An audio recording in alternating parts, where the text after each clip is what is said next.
Hello and welcome my dear friend, this is me Kumar Pankaj और स्वागत है आपका आपके अपने प्लेटफॉर्म क्रैक नाउ पर। दोस्तों, हम लोग देख रहे हैं बीपीएससी के प्रीवियस ईयर क्वेश्चन पेपर्स और जिसमें हम फोकस कर रहे हैं 68 बीपीएससी को। 68 बीपीएससी के हिस्ट्री के क्वेश्चन में आपको कवर करा रहा था, जिसमें हम 20 क्वेश्चन कवर कर चुके हैं और अब हम देखेंगे उससे आगे के क्वेश्चंस आज की इस वीडियो में। प्यारे बच्चे, पार्ट 3 है। 68 बीपीएससी की हिस्ट्री कवर हो जाएगी आज इस वीडियो में और इसके बाद फिर हम शुरू करेंगे 67th बीपीएससी के क्वेश्चंस। तो चलिए आइए शुरू करते हैं बिना किसी देरी के। क्वेश्चन नंबर 21 आज होगा।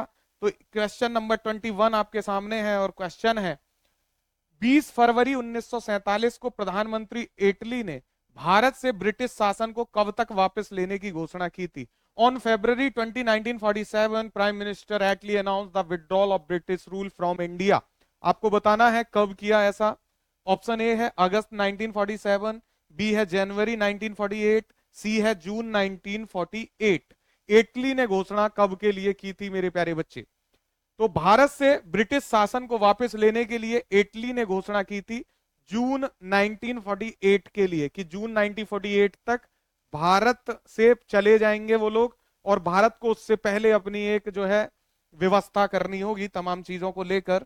तो सही क्या हो जाएगा? यहां पे हो जाएगा जून 1948, सी करेक्ट है। 20 फरवरी 1947 को इन्होंने हाउस ऑफ कॉमन्स, जो हमारे यहां लोकसभा होता है या लोअर हाउस होता है, वैसे ही ब्रिटेन में हाउस ऑफ कॉमन्स और हाउस ऑफ लॉर्ड्स होते हैं। हाउस ऑफ लॉर्ड्स यानी कि अपर हाउस और हाउस ऑफ कॉमन्स यानी लोअर हाउस, जिसको आपके यहां लोकसभा कहा जाता है। तो 20 फरवरी 1947 को ब्रिटिश हाउस ऑफ कॉमन्स में एटली जी ने घोषणा की कि जून 1948 तक वापस ले लिया जाएगा ब्रिटिश शासन को भारत से। और एटली ने लॉर्ड वेवेल के स्थान पर, लॉर्ड वेवेल यहां पे उस समय जो है वायसराय थे, तो वायसराय को चेंज किया गया और लॉर्ड वेवेल के स्थान पे लॉर्ड माउंट बेटन को भेजा गया, क्योंकि इनको लगता था कि लॉर्ड माउंट बेटन जो है ये ज्यादा प्रभाव तरीके से जो है सत्ता का स्थानांतरण कराने के सक्षम होंगे। तो लॉर्ड माउंट बेटन ने 15 अगस्त 1947 को भारतीयों को सत्ता सौंप दी, जैसा कि आपको पता है। और जवाहरलाल नेहरू साहब आए और बोले, मेरे प्रिय भारतवासियों, आज हम स्वतंत्र हो गए, जाइए लड्डू खाइए, है ना, और सो जाइए। तो सुकून की रात रही 1947। ये आपको पता है हमारे लिए स्वतंत्रता का वो दिन, जिसके लिए हमारे तमाम जो है क्रांतिकारियों ने, बड़े बड़े नेताओं ने बहुत सारी चुनौतियां सही, बहुत सारी पीड़ाएं सही, और फिर हमें ये दिन देखने को मिला कि आज हम जो है खड़े होकर कहीं भी किसी को सोशल मीडिया पे कुछ भी लिख देते हैं, गालियां देते हैं। तो ये सब हमारे नेताओं ने हमें आजादी दिलाई कुछ और के लिए, और हमें कुछ और जो है आजादी के मतलब पता है फिलहाल। चलिए नेक्स्ट क्वेश्चन है, क्वेश्चन नंबर 22। 1940 में पटना महिला महाविद्यालय की स्थापना निम्नलिखित में से किस समाज द्वारा की गई थी? In 1940 Patna women's college was establish. It was done by which of the following societies? Options हैं society of Jesus, Irish Christian brothers, sisters of the apostolic कॉर्मेल।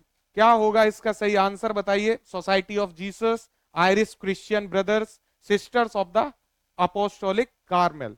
बताइए क्या है 1940 में पटना महाविद्यालय की स्थापना प्यारे बच्चे? तो इसका सही आंसर होगा C, sisters of the apostolic Carmel, जिसको हिंदी में कहते हैं। 1940 में इन्होंने पटना महाविद्यालय की स्थापना की और पटना के बिशप थे बीजे सुलिवन। इनका नाम याद रखेंगे पटना महिला विद्यालय के लिए, बीजे सुलिवन। क्या हो गया इसका सही answer? C is the correct answer for this question. और ये नाम आपको याद रखना है, बीजे सुलिवन और sisters of the apostolic Carmel की मां एम जोसेफिन, है ना, ये दो हैं। इनके द्वारा पटना महाविद्यालय की जो है स्थापना की गई विमेंस के लिए। कॉलेज को 1941 में एक डिग्री कॉलेज का दर्जा दे दिया गया और ये 1952 में पटना विश्वविद्यालय का एक घटक बना, महिला कॉलेज पटना, जब आफ्टर इंडिपेंडेंट की हम बात कर रहे हैं। और यह बिहार में महिलाओं की शैक्षणिक आवश्यकताओं को यानी एडुकेशन नीड्स को पूरा करने के लिए खोला गया, जिसको हायर एडुकेशन के लिए भी फिर बाद में फर्दर इसको हायर स्टडीज के लिए भी जो है रिकमेंड किया गया। और इसको पहला संस्थान माना जाता है कि उच्च शिक्षा के लिए जो पहला कोई कॉलेज खुला वो यही है, पटना महिला महाविद्यालय यानी पटना विमेंस यूनिवर्सिटी। 1940 में इसकी स्थापना हुई। बिशप बीजे सुलिवन और sisters of the apostolic Carmel इनकी मदर थी। मदर कहा जाता है, मदर फादर, जैसा कि आप जानते हैं क्रिश्चियनिटी में और इन जो है रिलीजन्स में। तो एम जोसेफिन, ये दो नाम याद रखेंगे। ये क्यों इंपॉर्टेंट है, अगर आप बीपीएससी दे रहे हो और पटना विमेंस यूनिवर्सिटी आपसे पूछ ले, क्योंकि पहला है जो विमेंस एजुकेशन के लिए खोला गया बिहार में, तो इसलिए क्वेश्चन बना। इसको हिस्ट्री में भी रख सकते हो और बिहार स्पेशल में भी आप रख के देख सकते हो इस क्वेश्चन को। क्वेश्चन नंबर 23 है, इनमें से किसने 1947 में भारत और पाकिस्तान के बीच अंतरराष्ट्रीय सीमाएं खींचने के लिए स्थापित की गई दो सीमा आयोगों का नेतृत्व किया था? आपको पता है भारत और पाकिस्तान के बीच में सीमा रेखा और भारत और चाइना के बीच में सीमा रेखा, जिनको आप रेड क्लिफ लाइन और जो है डूरंड लाइन, मैकमोहन लाइन, तमाम लाइंस के बारे में आप जानते हो। उसी में पूछ रहा है ये आपसे, who among the following headed the two boundary commissions set up in 1947 to draw international borders between India and Pakistan? Options हैं AP Moon, AV Alexander, Cyril Radcliffe. उपयुक्त में से एक से अधिक। तो वैसे तो मैं अपने बात के दौरान आपको एक्सप्लेनेशन ऑलरेडी बता चुका हूं, मैंने नाम लिया। अगर आप लोगों ने ध्यान से सुना होगा तो आंसर पता चल गया होगा, बट स्टिल फिर भी आप आंसर करिए। क्वेश्चन नंबर 23 क्या होगा इसका सही आंसर? तो आंसर होगा सी, मैंने बोला रेडक्लिफ, है ना। रेडक्लिफ भारत और पाकिस्तान की सीमाओं के लिए जो है रेडक्लिफ रेखा के नाम से जाना जाता है। इनका नाम था सिरिल रेडक्लिफ। इन्होंने ही डिसाइड किया था कि जो है भारत और पाकिस्तान जो जो देश होंगे नए, उनके बीच में सीमा कहां से कहां जाएगी। इस आदमी ने जो है दो दो पैग लगाए और मैप खोल के बैठ गया और स्केल से एक सीमा रेखा खींच दी कि इधर पाकिस्तान और इधर भारत, और उसका फिर बहुत बड़ा जो है खामियाजा भुगतना पड़ा। इंडिपेंडेंट के समय बहुत सारे राइट्स हुए और लाखों हजारों लोग माइग्रेट हुए, हजारों लाखों लोगों को जो है डेथ हो गई वहां पे। तो ये सब एक व्यक्ति की वजह से हुआ जिसने बहुत ही बेवकूफाना हरकत करते हुए दो देशों के बीच में ना ज्योग्राफी को समझा ना कल्चर को, और ऐसे ही एक सीमा खींच दी। तो रेडक्लिफ इसका सही आंसर होगा क्वेश्चन नंबर 23 का सी। इसके बारे में एक्सप्लेनेशन मैं आपको थोड़ा सा बता चुका हूं, फिर भी देख लीजिए। भारत और पाकिस्तान के बीच अंतरराष्ट्रीय सीमाएं खींचने के लिए स्थापित की गई दो जो कमीशन थी, उनका नेतृत्व किया सिरिल रेडक्लिफ ने। और भारत और पाकिस्तान के बीच सीमा रेखा कितनी है? तो 3323 यानी 3323 किलोमीटर को रेडक्लिफ रेखा के नाम पे जाना जाता है। विभाजन यानी 17 अगस्त 1947 को भारत और पाकिस्तान के बीच सीमा जो घोषित की गई। तो ये ध्यान रखेंगे, रेडक्लिफ आए थे 8 जुलाई 1947 को भारत आए, और उन्होंने जो भारत और पाकिस्तान के बीच में सीमा रेखा खींचने का काम सिर्फ 5 सप्ताह में कर दिया था। यानी इस आदमी ने 1 महीना लिया सिर्फ कि भारत और पाकिस्तान के बीच में क्या बाउंड्री होगी उसको डिसाइड करने में। इसीलिए मैं कह रहा हूं दो पैग लगाकर जो है मैप खोल के बैठा टेबल पे और इसने एक लाइन खींच दी, क्योंकि ना तो वहां दौरा किया गया ना वहां के कल्चर को समझा गया, ना सोसाइटी को समझा गया, और एक स्टेट जो पंजाब था उसको दो हिस्सों में बांटा। तो बहुत सारी चीजें आप जानते हो ऑलरेडी, इसलिए माना जाता है कि ये एक सबसे गलत काम हुआ जब विभाजन के समय पे जो रेड क्लिफ को इस आयोग का जो है हेड बनाया गया था। तो ध्यान रखना है ये मैकमोहन रेखा के बारे में मुझे कमेंट करके बताइए कि किस देश के बीच में भारत के साथ ये सीमा साझा करती है मैकमोहन लाइन। चलिए नेक्स्ट क्वेश्चन है, किसने बंगाल में महालवारी बंदोबस्त प्रणाली की शुरुआत की? Who introduce the Mahalwari settlement system in Bengal? Lord Cornwallis, Holt Mackenzie, Lord Hastings. क्या है इसका सही आंसर? क्वेश्चन नंबर 24 आपके सामने है, आंसर करते रहिए एंड देखिए कि क्या आपकी प्रिपरेशन का लेवल है, हिस्ट्री में आप कितने अच्छा कर रहे हो परफॉर्म। अगर नहीं कर रहे हो तो फिर जुड़ जाइए क्रैकनाउ से।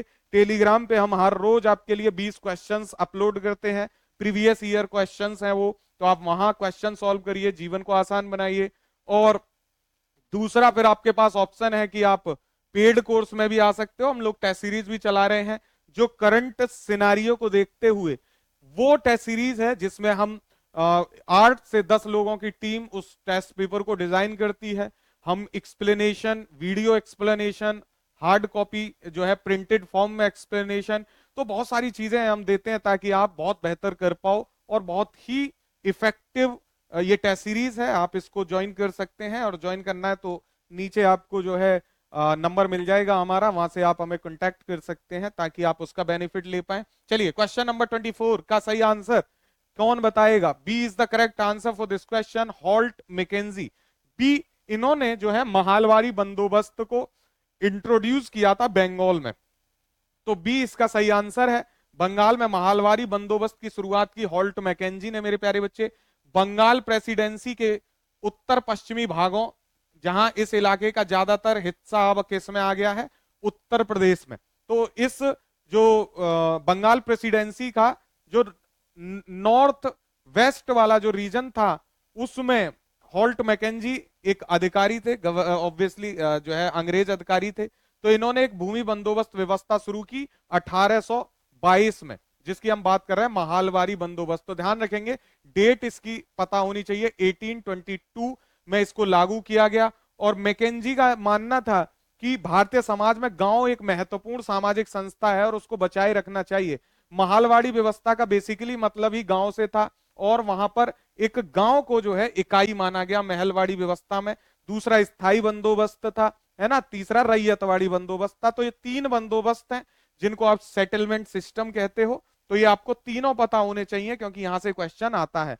वैसे तो हम क्रैश कोर्स में ऑलरेडी करा चुके हैं, बट आप खुद से भी इसको पता होना ही चाहिए। अगर आप एस्पिरेंट हैं तो ये बेसिक सी चीजें तो आपको स्टार्टिंग में ही पढ़नी होती हैं। चलिए क्वेश्चन नंबर 25 आपके सामने है। 1940 में विनोबा भावे ने व्यक्तिगत सत्याग्रह कहां से आरंभ किया? Where did Vinoba Bhave start personal Satyagraha in 1940? Option A है खेड़ा जिले में, नाडियाद गुजरात में पड़ता है ये, या फिर पवनार महाराष्ट्र से, या पुन्नपरा वायलार केरल से। बाकी दो option more than one of the above and none of the above. अब ये आता नहीं है तो इसको डिस्कस नहीं करते हम, आपको इसी में से बताना है। Where did Vinoba Bhave start personal सत्याग्रह इन 1940 मेरे प्यारे बच्चे। तो इसका क्या सही हो जाएगा? बी सही हो जाएगा। Pavnar Maharashtra is the right answer for this question. B correct है प्यारे बच्चे। विनोबा भावे जी जो है व्यक्तिगत सत्याग्रह की इन्होंने ही शुरुआत की 1940 में। और जब अगस्त प्रस्ताव पेश किया गया तो उस अगस्त प्रस्ताव को पूर्ण रूप से अस्वीकार किए जाने के बाद गांधी जी जो है नाराज हो गए एकदम, और उन्होंने ब्रिटिश युद्ध नीति यानी वॉर के खिलाफ अपना प्रदर्शन दिखाने के लिए, और ये दिखाने के लिए कि हम आपके साथ नहीं हैं, तब ये जो है व्यक्तिगत सत्याग्रह शुरू किया गया था। और गांधी जी के प्रथम सत्याग्रही के रूप में विनोबा भावे जी ने ही पार्टिसिपेट किया था, ये ध्यान रखना है। प्रथम सत्याग्रही विनोबा भावे थे, इनको नियुक्त किया गया। और इन्होंने पवनार आश्रम जो वर्धा में है, तो कई बार आपसे वर्धा भी पूछ सकता है, और वर्धा पड़ता है महाराष्ट्र में, तो वर्धा से इन्होंने शुरुआत की इस आंदोलन की। और फिर आपसे कई बार क्वेश्चन पूछता है मेरे प्यारे बच्चे, बीपीएससी बहुत ही जो है एक यूनिक आयोग है जो हमेशा आपको सरप्राइज करेगा। तो पहला और दूसरा सत्याग्रही अक्सर लोग जानते थे कि भाई पहले तो विनोबा भावे हैं, दूसरे भी चलो लॉजिकल है कि जवाहरलाल नेहरू को भी याद रख लिया जाए। तो आयोग ने क्या किया? आयोग ने कहा कि भाई बच्चे पहला दूसरा तो याद करके जाते हैं, और मैं कैसे जो है प्रूव करूं कि मैं कमीशन में बैठा हूं और मैं कमीशन का एक टीचर हूं जो पेपर सेट कर रहा हूं। तो कमीशन ने कहा कि ऐसा करो, पहला दूसरा तो हमको पता ही है, आप बताओ तीसरा सत्याग्रही कौन था। और जैसे ही तीसरा सत्याग्रही पूछा, बच्चों के कान खड़े हो गए, बोले आयोग वास्तव में चाहता है कि बच्चे जो है बेफालतू की समय बर्बाद करें, हिस्ट्री को हिस्ट्री की तरह ना पढ़कर उसको पढ़ें कि पीएचडी करना है। तो जनरल स्टडीज के जो है सब्जेक्ट में ऐसा क्वेश्चन एक्सपेक्टेड नहीं था, बट पूछा गया, और अब क्योंकि पूछा जा चुका है तो आपको पता भी होना चाहिए। तीसरे सत्याग्रही थे ब्रह्मदत्त, इसको याद रखेंगे, कभी दोबारा पूछ ले, आयोग का कई बार सटक जाता है तो ऐसे क्वेश्चंस आते हैं। और इसको हमारी भाषा में कहते हैं दम है तो करके दिखाओ वाले क्वेश्चन। तो दम है तो करके दिखाओ वाले क्वेश्चन पे कभी ईगो को सामने नहीं लाना होता है। अगर आपको नहीं पता है तो उसको छोड़ के आगे बढ़ जाना होता है।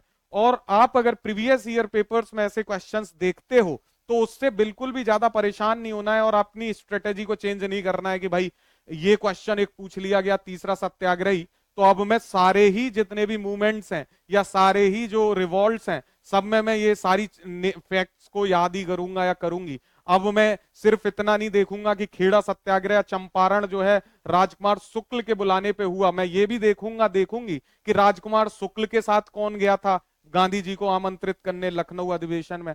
तो ये बेवकूफी वाले जो डिसीजंस होते हैं ऐसा कभी नहीं करना है। ये एक आध दो क्वेश्चन आते हैं और इससे कभी भी आपके जो पेपर में सिलेक्शन होने और ना होने पे कोई इंपैक्ट नहीं पड़ेगा, इससे कोई खास फर्क नहीं पड़ता है। क्योंकि मान लो अगर 100 200 1000 बच्चों ने ये एक क्वेश्चन सॉल्व कर भी दिया होगा तुक्का मार के, तो उससे कट ऑफ पे कोई खास फर्क पड़ता नहीं है। क्योंकि ये क्वेश्चन रखे इसलिए जाते हैं ताकि दिखाया जाए कि भाई हमारा लेवल क्या है। तो ऐसे क्वेश्चन से कभी परेशान मत होइए, स्ट्रेटेजी को ऐसे क्वेश्चन से चेंज नहीं करना है। और एग्जाम हॉल में ऐसे क्वेश्चंस अगर आपको दिखते हैं तो उसको छोड़ दीजिए, गोला कर दीजिए कि इस क्वेश्चन को तो मैंने सॉल्व करना ही नहीं है, क्योंकि इससे कट ऑफ पे कोई फर्क नहीं पड़ेगा।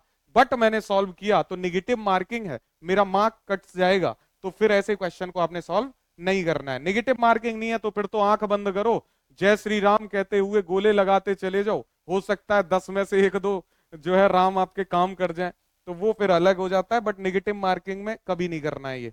चलिए नेक्स्ट क्वेश्चन है 1918 में जो है मॉन्टफोर्ड सुधारों पर कांग्रेस ने एक महत्वपूर्ण रुख अपनाया जिसके कारण पुराने उदारवादी अवशेष सप्रू जयकर और चिंतामणि टूट गए जिन्होंने गठन किया। तो ये अवशेष नहीं होगा, ये यहाँ पे गलत जो है इसका ट्रांसलेशन है, ये व्यक्ति हैं, व्यक्तियों को अवशेष लिख दिया है हमारे है टाइपराइटर ने, तो आप इस पे ध्यान मत दीजिएगा। In 1918 the Congress took a critical stand on the Montford reforms which led to the breakup of the old liberal relics. ठीक है, तो जो उदारवादी थे, उदारवादी है ना, पुराने उदारवादी, ये सही इसका ट्रांसलेशन होगा। तो वो उनमें सप्रू थे, जयकर थे और चिंतामणि थे। उन्होंने क्या फॉर्म किया, उन्होंने किस चीज का गठन किया, ये पूछ रहा है। मॉन्टफोर्ड जो 1918 में आए थे, है ना, मॉन्टेग्यू चेम्सफोर्ड सुधारों की यहाँ पे बात हो रही है। तो उन्हीं सुधारों में कह रहा है कि जब ये 3 लोग अलग हो गए, सप्रू जयकर और चिंतामणि, तो इन्होंने एक जो है संगठन बनाया। वो कौन सा था? भारत सेवक समाज या फिर स्वराज पार्टी या फिर इंडियन नेशनल लिबरल फेडरेशन?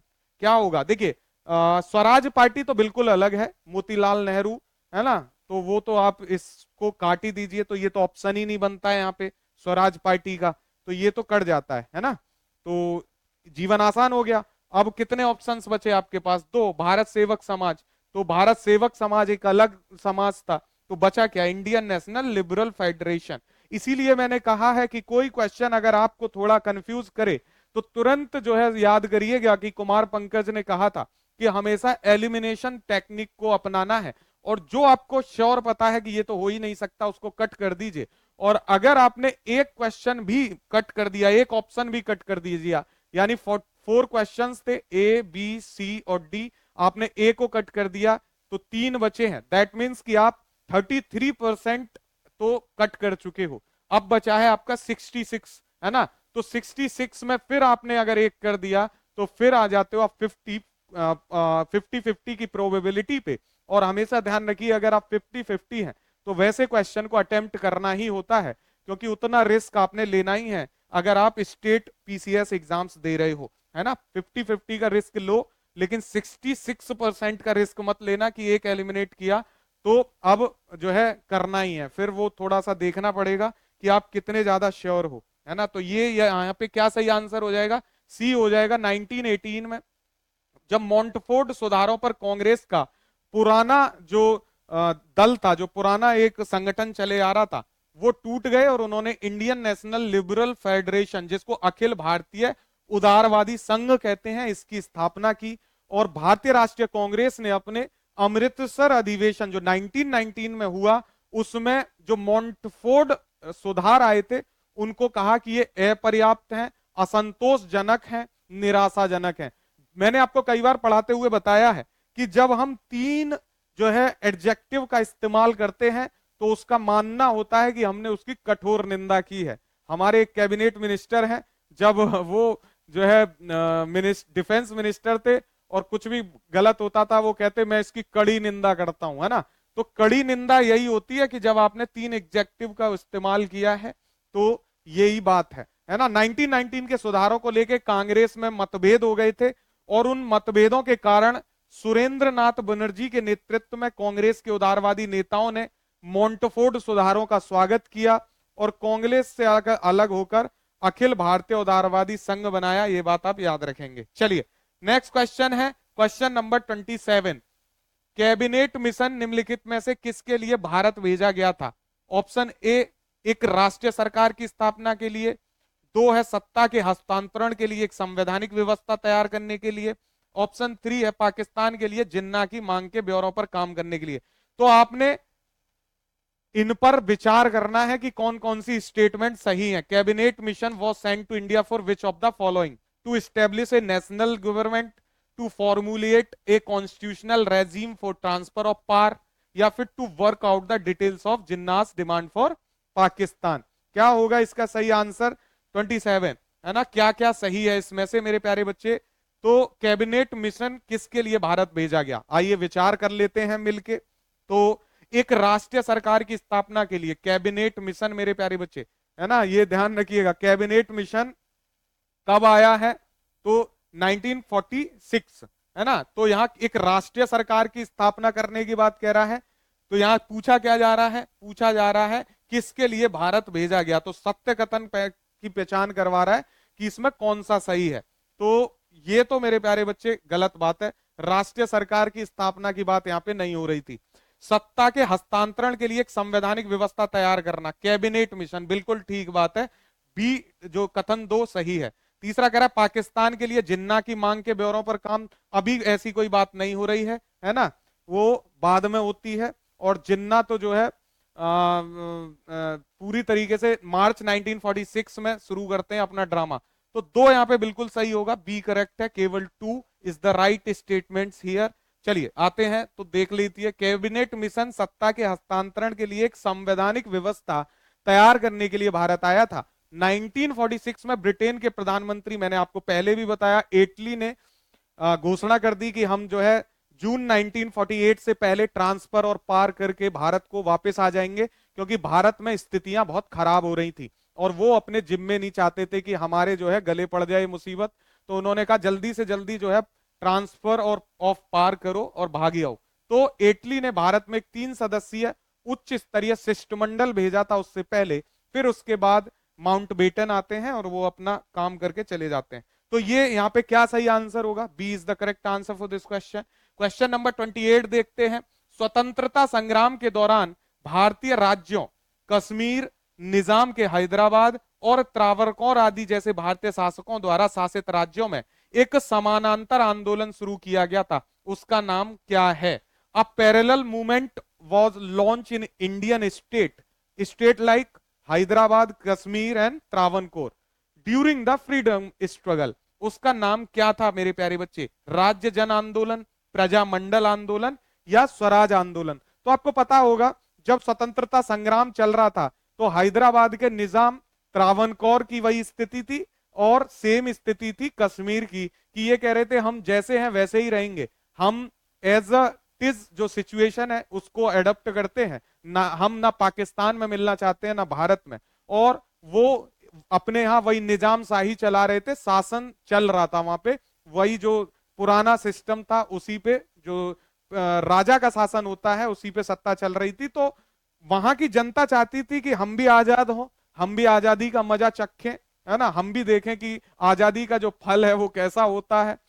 तो वो आजादी को फल के चखने के लिए और उस जनता को भी जो है लोकतंत्र दिलवाया जा सके, उनके भी राइट्स मिल सके, उसके लिए एक मूवमेंट चलाया जा रहा था पैरेलली उन स्टेट्स में भी। उसका नाम था प्रजामंडल आंदोलन। प्रजामंडल आंदोलन, तो बी बिल्कुल सही होगा, प्रजामंडल आंदोलन is the right answer for question number 28। तो ध्यान रखिएगा ये जो आंदोलन था मेरे प्यारे बच्चे, ये तीसरे दशक में, जब आजादी का आंदोलन चल रहा है उसके तीसरे दशक में यहाँ पे प्रजामंडलों के जो है आंदोलन उभरने लगे और जो रियासतें थी इन रियासतों के अंदर ये सब हो रहा था। ये भी कह रहे थे कि भाई हम क्यों किसी राजा का आर्डर जो है ऑर्डर माने, हमारे यहाँ भी संवैधानिक परिवर्तन होने चाहिए। हर जगह जो है नेहरू और गांधी कह रहे हैं कि कॉन्स्टिट्यूशनल चेंजेस जो है वो और जो कॉन्स्टिट्यूशनल राइट्स हैं वो बहुत बड़ी चीज होती है। अगर वो हमको मिल जाएगा तो हमारा जो है डेवलपमेंट होगा, सोशल, मेंटल, फिजिकल। तो हमें भी चाहिए वो, जिससे हमें भी डेवलपमेंट करने का जो है चांस मिले। तो इस जनता ने आंदोलन शुरू किए, इन्होंने भी कहा कि हमें भी अधिकार दो, हमें भी राइट्स दो, है ना। तो इन तमाम मांगों के लिए एक आंदोलन यहाँ पे चलाया गया जिसका नाम था प्रजामंडल आंदोलन। और बाद में ये संगठन all India state people conference नाम से चेंज हो गया, जो पहले स्टेट पीपुल कॉन्फ्रेंस में कन्वर्ट हुआ, देन बाद में ये all India state people conference के नाम से जाना जाने लगा। तो ये प्रजामंडल आंदोलन की एक हिस्ट्री मैंने आपको बता दी थोड़ी सी, क्योंकि कई बार ऐसी चीजें आप स्पेक्ट्रम जैसी बुक में नहीं देख पाओगे, बट आपको प्रीवियस ईयर क्वेश्चन पेपर में मिलेगा। और वो सिर्फ एज ए फैक्ट अगर मैं आपके दिमाग में डालूंगा तो फिर समस्या गंभीर हो जाएगी, क्योंकि आप भूल जाओगे, है ना। आपको पिक्चरें याद तो रहती हैं लेकिन लेक्चर याद नहीं रहते, तो फिर हमारी ड्यूटी बनती है कि कैसे आपको याद करवाया जाए। तो कोशिश करते हैं कि उसको थोड़ा इंटरेस्टिंग बनाया जाए। यही एक टीचर का, एक एडुकेटर का, एक मेंटोर का काम होता है, इसलिए मैं थोड़ा सा उसको इंटरेस्टिंग बनाता हूं एट ए टाइम। तो ये हमारे हिस्ट्री के क्वेश्चंस थे जो आज पूरे हो गए हैं। 28 क्वेश्चन आए थे 68 बीपीएससी में, और हमने ये डिस्कस कर दिए हैं। अब शिफ्ट करेंगे 67 बीपीएससी के पेपर पे कल से। आप इस लेक्चर का आनंद लीजिए और कल फिर मिलेंगे इसी एनर्जी के साथ, इसी जोश के साथ। तब तक पढ़ते रहिए, मस्त रहिए, स्वस्थ रहिए। Thank you so much for watching me. Have a great day ahead. जय हिंद।